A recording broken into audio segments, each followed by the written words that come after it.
The dog came in bleeding from the left foreleg, and Cora Langston knew before anyone else in the room that something was wrong, not just with the injury, but with the man holding the leash. He walked through the front door of Sycamore Ridge Animal Hospital like he owned the building, broad through the shoulders, jaw squared, the kind of posture that doesn't come from confidence so much as from decades of having people step aside for it. He wore civilian clothes, dark slacks, a quarter-zip pullover, but the military bearing was bone deep. You couldn't wash that out of a man, not after 30 years of it. His name, Cora would learn soon enough, was Brigadier General Aldrich Vane, retired. But even if she'd never learned it, she would have read the rank in the way he crossed the threshold and said nothing, waiting for the room to orient itself around him. It did. Dottie Plum at the front desk looked up and smiled her professional smile. A woman in the corner with a tabby cat in a carrier scooted her chair a few inches back without seeming to realize she'd done it. Kenji, the other tech on shift, straightened almost imperceptibly. Cora was the only one who didn't react. She was already watching the dog. Belgian Malinois, she thought, maybe 4 or 5 years old. 75 pounds. He moved with the controlled tension of a working animal, tight and deliberate even through the pain. But his left foreleg wasn't bearing full weight, and there was blood, not pouring, but tracking steadily from a laceration somewhere above the wrist. He was panting shallower than he should have been. His eyes moved constantly around the room, cataloging threats the way working dogs do. But underneath that vigilance was something else. A tiredness. The kind that settles into an animal that has been in pain for longer than it should have been. Cora set down the chart she was holding. "I'll go see about an exam room," she said to Kenji, already moving toward the hall. She didn't make it 3 steps. "Excuse me." The man's voice was not loud. It didn't need to be. "Who's the doctor here?" Dottie gestured toward Cora and then seemed to think better of it. "Dr. Tesler is our head veterinarian. He's just finishing up with a procedure right now, but one of our technicians can get you started." "I'd prefer to wait for the doctor." "Of course. That shouldn't be more than." "How long?"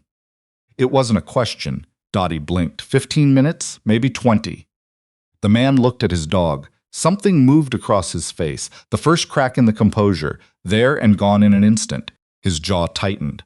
He nodded once and took a seat in the row of chairs along the wall, the Malinois settling at his feet with a low exhale that wasn't quite a whimper, but was close enough to make Cora's chest ache.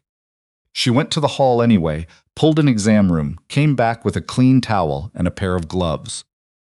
"Sir, if you'd like to come back with us, we can at least get him comfortable and take a look at that leg while you wait for Dr. Tesler." The man looked at her, really looked at her, which was different from seeing her. His gaze went to her badge, Cora Langston, veterinary technician, then back to her face. "How old are you?" The waiting room was not large. The woman with the tabby had gone very still. Cora kept her expression neutral. She had been a vet tech for 6 years. She had worked an overnight emergency shift alone for most of those, had held animals through things she didn't talk about on good days, had learned to read pain in creatures that couldn't name it. She was 29 years old, and she looked younger than that, and she knew exactly what he was seeing when he looked at her. "Old enough," she said, "and your dog is losing blood." "He's not losing blood." The man's voice was clipped. "It's a surface wound. The laceration itself may be, but he's been favoring that leg for a while. I can see it in how he's distributing his weight. If there's soft tissue involvement, waiting 20 minutes matters." A silence. "Then don't touch him." Cora held still. "He's a working animal. MWD, retired. He doesn't tolerate strangers. Especially," the man paused, not a gracious pause, a measuring one. "He's particular about who handles him. I've had this dog for 7 years and he's bitten 3 people. So I'd appreciate it if you just waited and let the doctor do his job." The woman with the tabby cat looked at Cora with an expression that was equal parts sympathy and relief that she wasn't the one standing there. Cora looked at the dog. He was watching her. Not the way Vane was watching her, assessing, dismissing, but with a different quality of attention.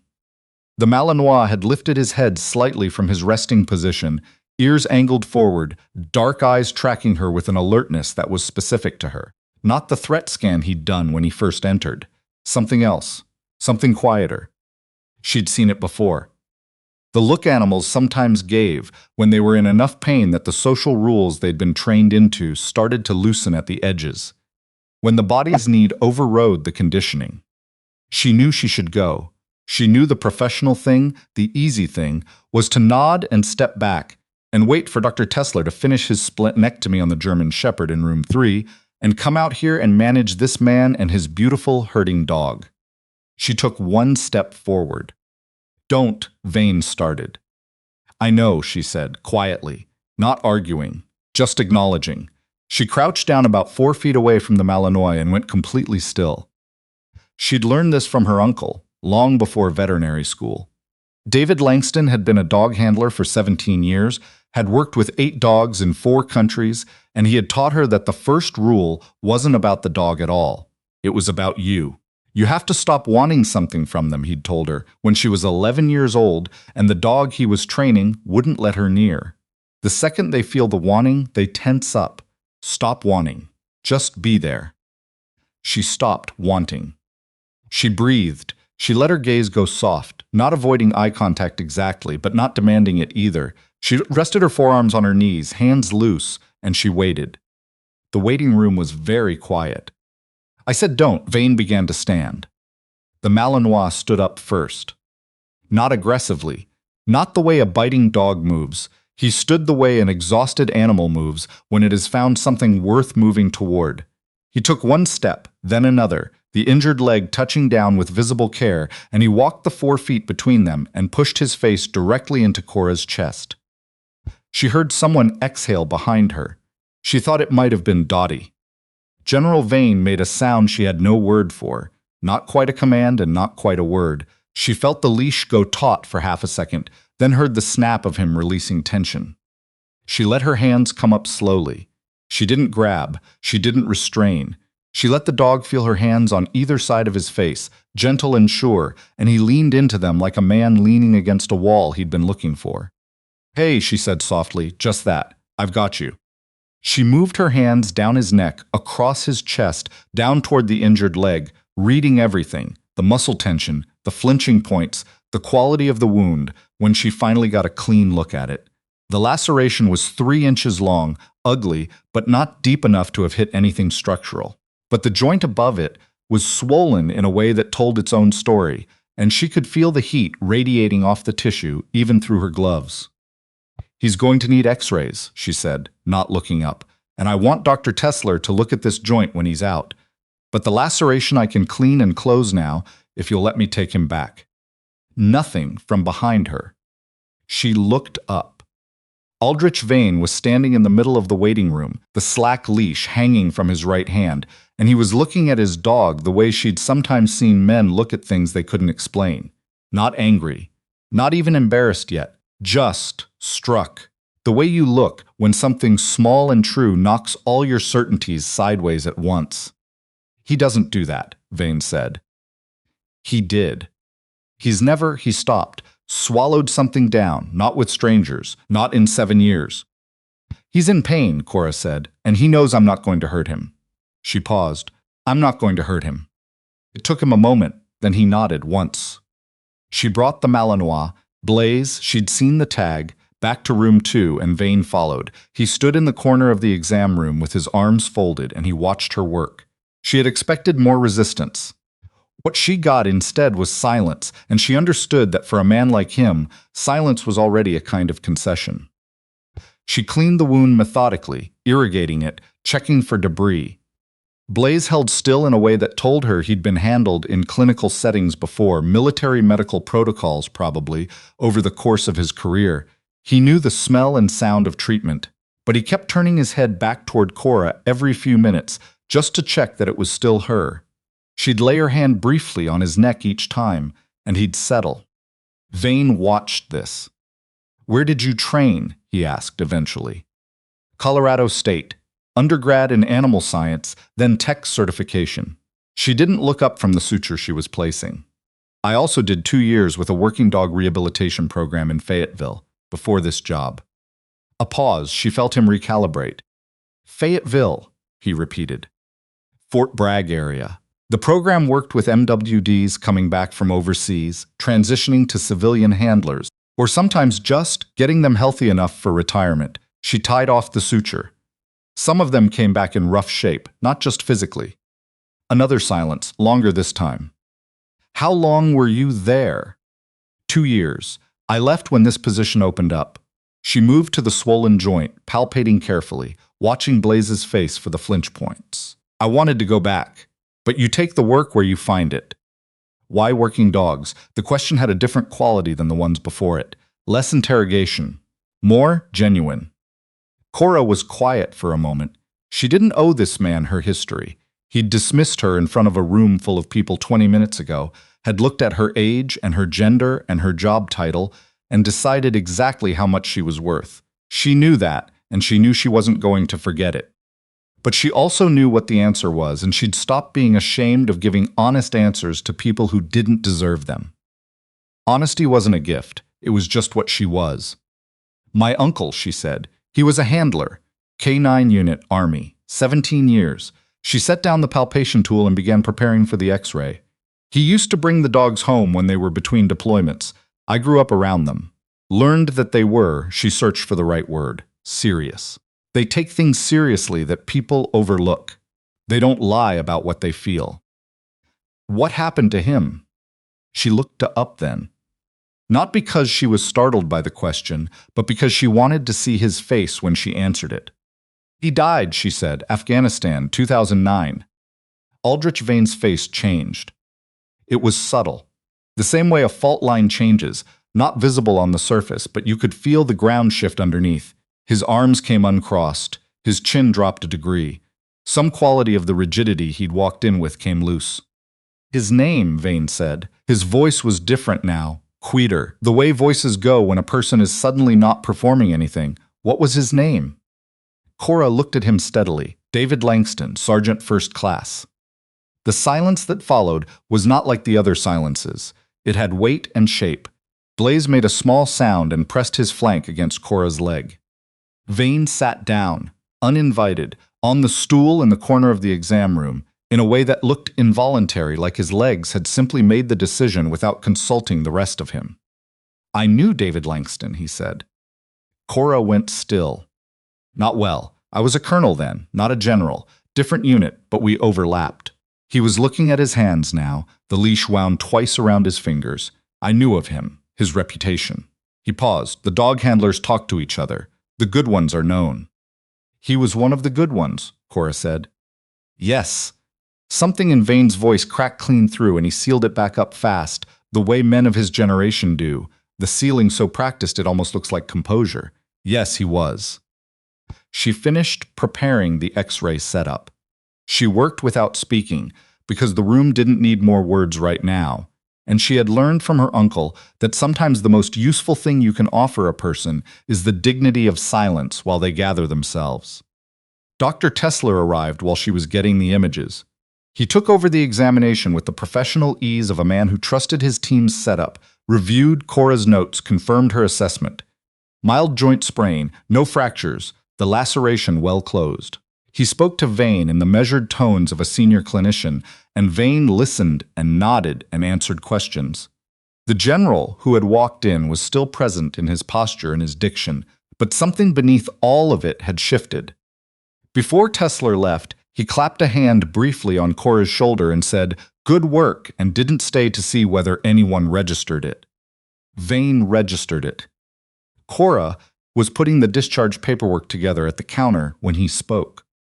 Miss Langston. She looked over. He was standing now, Blaze at his side, the dog alert but calm in the way animals go calm when their pain has been addressed and a trusted presence is near. "I owe you an apology," Vane said. She waited. "I made assumptions about what you were capable of." He said it without flinching, which told her he'd had practice with this, or was doing it for the first time and doing it badly enough to be convincing. That was wrong. "Yes," Cora said, "it was." He seemed to expect something else. Mitigation, absolution, the social formula where the offended party says it's fine and everyone moves on. She didn't offer it. She wasn't cold about it. She just didn't offer what she didn't have to give. "I've been told I'm not easy to work with," he said. It came out like a fact he'd been handed by many people over many years and had learned to repeat without fully absorbing. "I believe it." The corner of his mouth moved, almost a smile, the first real one she'd seen on him, and it looked like it belonged to someone 20 years younger. "He trusted you before I did," Vane said, looking down at Blaze. "He usually knows faster," Cora said. "That's the point of them." She handed him the discharge paperwork and walked him through the instructions: wound care, rest schedule, follow-up in 10 days to check the sutures and the joint. He listened with the focused attention of someone who takes this information seriously, asked 2 precise questions, and wrote the follow-up appointment in his phone without being reminded. At the front desk, he stopped. He had his hand on the door handle when he turned back. Blaze turned with him, looking back at Cora, where she stood at the hallway entrance. "Your uncle," Vane said. He stopped. Started again. "There were people who came home because of the work that he did. Good people, more than one." He held her gaze. "I want you to know that." Cora had heard this before, in different forms, from different people. The condolences that came years late and arrived shaped like facts instead of feelings. She had made her peace with those, with the distant men of that world put between the loss and the saying of it. But there was something different in how Vane said it, something specific. The weight of a man who had been carrying a particular debt and had just unexpectedly been given a place to set it down. "I know," she said. He knew it too. Vane nodded, once, the same nod he'd given everything else today, decisive final but softer at the edges. He pushed the door open and walked out into the late afternoon light, the Malinois moving beside him with a steadier gait, favoring the leg less now that the joint wrap was supporting it.